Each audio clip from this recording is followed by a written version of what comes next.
I remember how cool it felt to trade one of my Pikachus for a Charmander back in 2006 when I was in elementary school. Well, these guys took that idea and turned it into a $2 million scam. So I was reading around on the social media the other day, and I came across a story that the feds bust nationwide $2 million sports and Pokemon trading card scam. And at first I was like, this has to be the Logan Paul thing when he got screwed out of $2 million worth of cards. But it's something completely different. I guess to summarize it, two guys were taking Pokemon cards and like Larry Bird and Michael Jordan cards, giving them like a fake PSA grading and then reselling them. Anyways, so here's the story. Authorities in New York charged two Washington men Thursday over a scheme to defraud sports and Pokemon card collectors out of $2 million by giving them fake high-grade ratings. I mean, of all scams, it's a pretty good one. The scheme, stretching over 2 years, saw the pair inflate the prices of collectible cards featuring athletes like Michael Jordan and Tom Brady, as well as valuable Pokemon characters. At one point, a card featuring Jordan was sold for around $171,000, when it was actually worth between $6,000 and $7,000. You still had a banger card, bro. You still had a card worth $6,000 to $7,000. That's like, I don't know, you're on the right path. You didn't have to fuck yourself like this, I guess. Anthony Crucio, 43, and Yosef Bondarchuk. Those are the most like a Home Alone villain names I've ever heard. And I love how it's written by a Redditor because it gives you their age. Anthony Crucio, 43, and Iosif Bondachark, 37, are both charged with conspiracy to commit wire fraud and wire fraud after multiple victims came forward. They allegedly sold and tried to sell at inflated prices cards of various professional athletes, including and among others Michael Jordan, Tom Brady, Nolan, Larry Bird, Julius Erving, and Magic Johnson, as well as various valuable Pokemon cards. I guess these are like pictures of the cards they were trying to sell. So from what I understand is they would put them in like the plastic case, they'd give them like a bogus barcode and everything and just like write this on it and then give it a 10 rating. If you don't know, like PSA 10 ratings that go for fucking crazy amounts of money. Oh, sorry, I'm a little sick right now. I don't know, I'm getting all stuffy.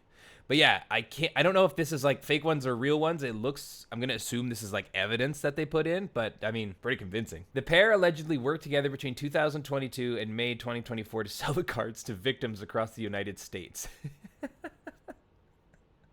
So yeah, they were giving them fake gradings. They would take like, you know, you open your little pack of Scarlet and Violet and you get a Venusaur. They'd slap it in a plastic case, put a 10 grading on it and try to sell it to you for 10 grand. They sold or offered multiple cards over the 2 years, including in person at card shows, auctions, and collectible stores.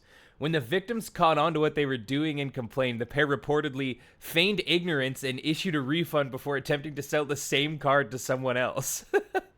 This is so like grade 5. I have the rarest Yu-Gi-Oh card, and then someone pulls it from a random pack, and you're like, oh, sorry, they give it back to you, so you go to the next nerd down the hall and try to get the same deal again. They just took that and turned it into a $2 million business strategy. Shitty. They're shitty people, but it's a pretty good business strategy. One of the cards they were trying to sell was a 99 Venusaur card, which the pair sold to an undercover law enforcement officer in July 2023 for $10,500. So they sold this card a year ago to a law enforcement officer, and they didn't get caught until May 2024. What the fuck? The indictment against the pair claims they use fake identities to try to avoid detection, while also using different cell phone numbers to avoid customers. They're just slanging cards off burner phones.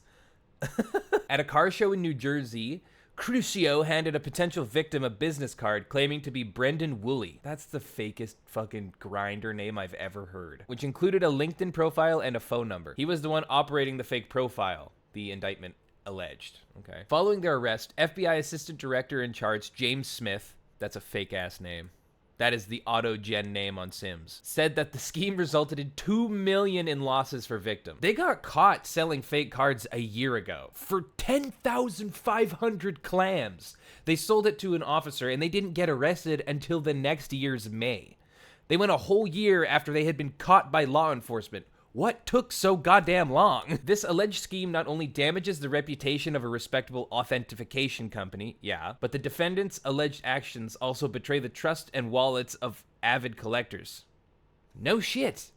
They're selling you garbage for gold. Of course they're betraying the trust of the wallets. The FBI will continue to investigate all fraudulent behavior, especially those who seek to exploit the good faith of companies and consumers.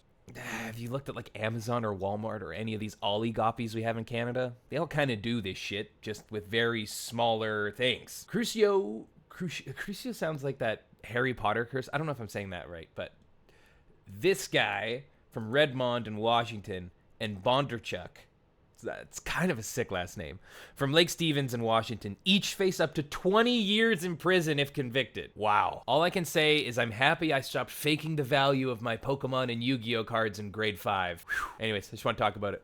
Peace.